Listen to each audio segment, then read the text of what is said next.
Chapter 18.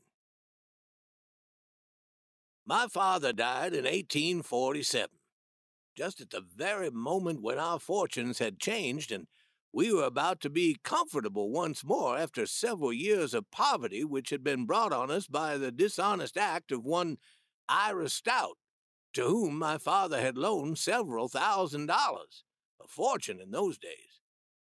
My father had just been elected clerk of the surrogate court.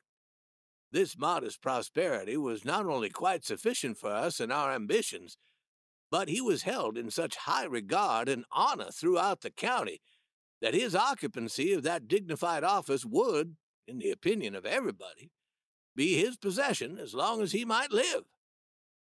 He went to Palmyra County seat about the end of February. In returning home 12 miles by horseback, a cold rainstorm soaked him, and he arrived at the house in a half-frozen condition. He died on the 24th of March. Thus, our splendid new fortune was taken away from us, and we were in the depths of poverty again. It is the way such things are accustomed to happen. Orion did not come home to Hannibal until 2 or 3 years after my father's death. He remained in St. Louis. Out of his wage as a printer, he supported my mother and my brother Henry, who was 2 years younger than I. My sister Pamela helped in this support by taking on piano pupils. Thus we got along, but it was pretty hard going.